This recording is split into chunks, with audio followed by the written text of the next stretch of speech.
This is Mrs. R. Padmapriya from St.Joseph College of Arts and Science, Cuddalore, working as an assistant professor in PG and Research Department of Mathematics.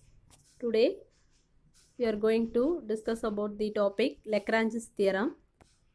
Here the statement, if G is finite group and H is a subgroup of G, then prove that order of H is a divisor of order of G.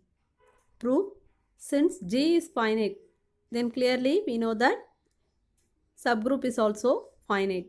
Let order of G is equal to M, that is number of elements in G is equal to M, and order of H is equal to N, number of elements in H is equal to N. Definitely N is less than or equal to M. Let A1, A2, etc. AM be the M elements of G, and HA1, HA2, etc. HAK be the K distinct right coset of H in G. By the result, what we have seen in the previous video, any two right coset of H in G is either identical or have no elements in common. Clearly, H is also a right coset of G of H in G. Also, HE means is equal to H. Okay. Order of HE is equal to order of H. Likewise, order of HA1 is equal to order of H, order of HA2 is equal to order of H, etc. Order of HAK is equal to order of H. So, G is equal to, we can write G as HA1 union HA2, etc. HAK. So, order of G is equal to order of HA1 plus order of HA2, etc. Order of HAK. The order of G is M is equal to order of H plus order of H. Order of H is N. N plus etc. K times. So, M is equal to N K. Therefore, K is equal to M by N. M is nothing but order of G and N is nothing but order of H. Therefore, order of H is a divisor of order of G. Now, let us see a lemma. There is a one-to-one correspondence between any two right coset of H in G. Proof, let H be a finite subgroup. H is equal to HE, itself a right coset of H in G. Therefore, any right coset contains order of H elements. Here, each right coset contains order of H elements. By the known result, any two right coset of H in G is either identical or have no elements in common.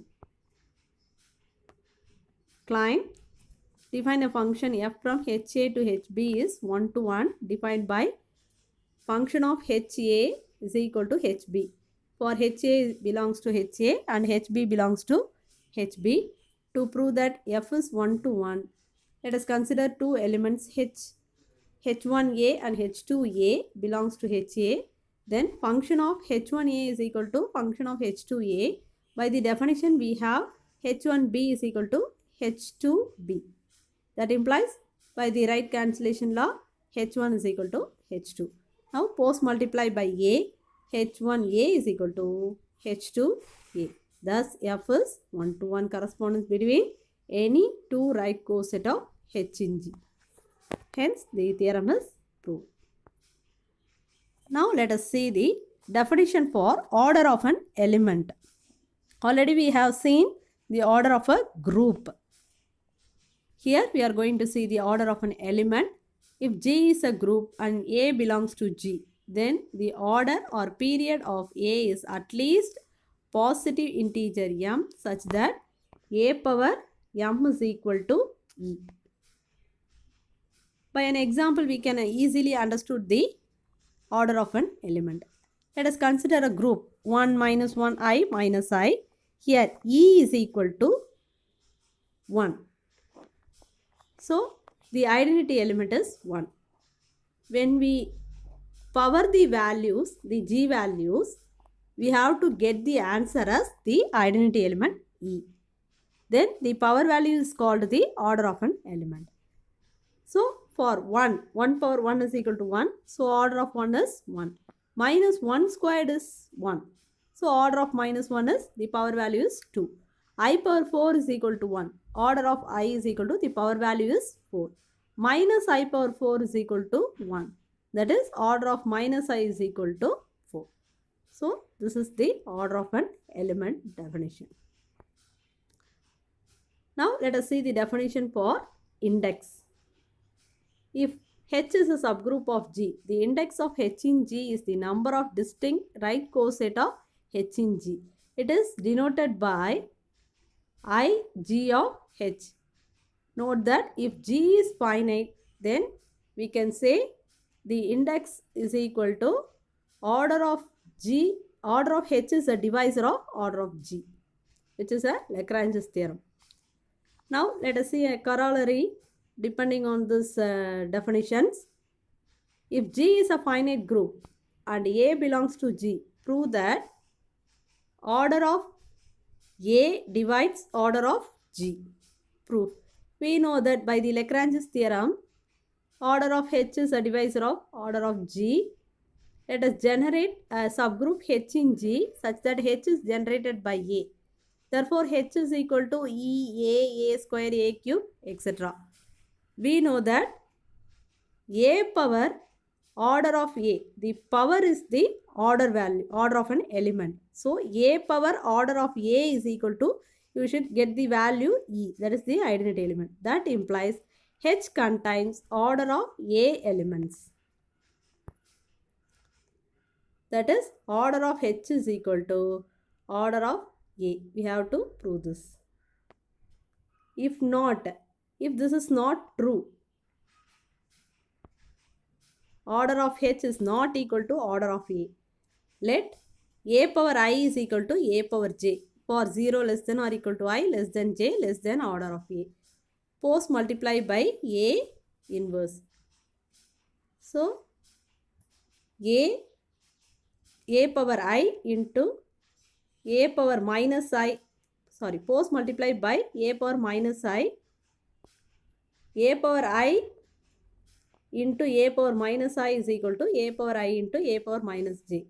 So, A power I into A power minus I means E. E is equal to A power I minus J. So, A power I minus J is equal to E. So, which is a contradiction. So, thus we say order of H is equal to order of A.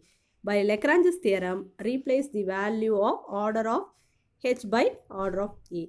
So, therefore, order of A is a divisor of order of G. Let us see another corollary. If G is a finite group and A belongs to G, then A power order of G is equal to E. By corollary 1, we know that order of G divided by order of A is equal to M. So, that implies order of G is equal to M into order of A, rising to the power of A. A power order of G is equal to A power M into order of A. So, that is equal to A power order of A whole power M. So, we know that A power order of A means that is E. So, E power M is equal to E. So, A power order of G is equal to E. Hence, we prove this corollary. Thank you, viewers.